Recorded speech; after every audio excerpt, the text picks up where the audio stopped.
Salve povo bonito, eu sou Emerson Moraes e vou trazer para vocês hoje o ano de 1978, o ano de Copa do Mundo, ano em que a rivalidade entre Brasil e Argentina foi um pouco mais acirrada, e eu vou explicar a treta agora. 1978 foi o ano da Copa da Argentina e na segunda fase Brasil, Argentina, Peru e Polônia caíram no mesmo grupo. O líder desse grupo passaria às finais da Copa. Aconteceu o seguinte: o Brasil venceu o Peru por 3-0 e a Argentina venceu a Polônia por 2-0.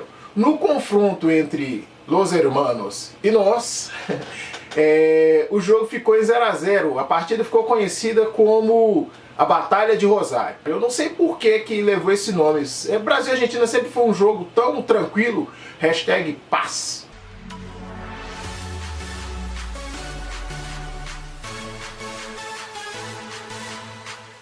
Após o 0-0 entre as duas equipes, a Argentina precisava vencer o Peru por uma diferença de 4 gols, já que o Brasil havia batido a Polônia por 3-1. E a Argentina fez 6. Na melhor defesa da Copa do Mundo até aquele momento. E foi em casa.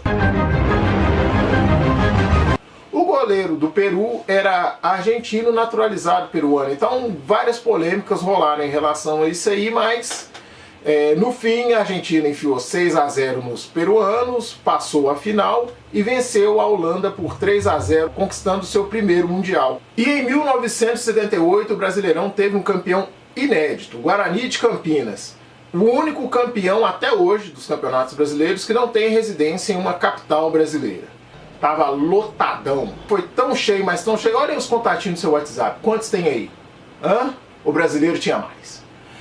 Em um campeonato que teve 74 times. Foram 792 jogos, 1.771 gols marcados e o artilheiro foi Paulinho do Vasco com 19 gols. Jim Jones, um norte-americano que havia iniciado uma seita lá nos anos 50 nos Estados Unidos, no estado de Indiana, ele se fixou nas Guianas, ele conseguiu a permissão do governo daquele país para que pudesse se fixar ali e dar seguimento ao Templo dos Povos, que era como a sua igreja era chamada. A ideia era boa, parecia, atraía muitos fiéis, porque pregava a humildade entre os membros e chegava a distribuir até carvão para o pessoal que era mais pobre nos Estados Unidos no inverno. E aí no dia 17 de novembro chega uma comitiva norte-americana, conduzida pelo deputado federal Léo Ryan, e eles vêm visitar a igreja e saber das práticas do pastor. Algumas pessoas denunciavam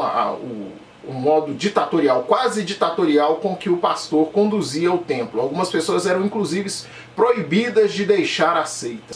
Em Johnstown, que era o nome da localização onde ficava a sede do templo. E no dia seguinte, no dia 18, em um misto de suicídio coletivo e assassinato, um ponche de frutas envenenadas foi servido e aqueles que não tomavam o ponche eram mortos, esfaqueados ou a tiros. A comitiva do deputado norte-americano sofreu 4 baixas. O próprio deputado Léo Ryan foi morto e mais 3 membros da sua comitiva foram assassinados naquele dia. Fica aí esse registro macabro para o ano de 1978 na Guiana. As 74 equipes foram divididas em 4 grupos de 12 e 2 grupos de 13, naquele que era chamado Copa Brasil. Desde 1975, a CBD, que desorganizava, quer dizer, amontoava as equipes, quer dizer, você entendeu.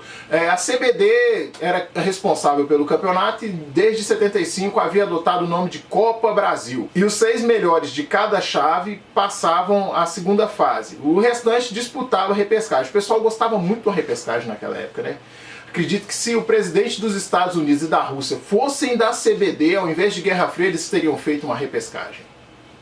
E naquele ano a Igreja Católica teve 2 baixas. O Papa Paulo VI veio a morrer, e o Papa João Paulo I, que teve o pontificado mais curto da história da Igreja Católica. Durou apenas 1 mês. E aí começava o pontificado de João Paulo II, o João de Deus que a torcida do Fluminense canta aí na música.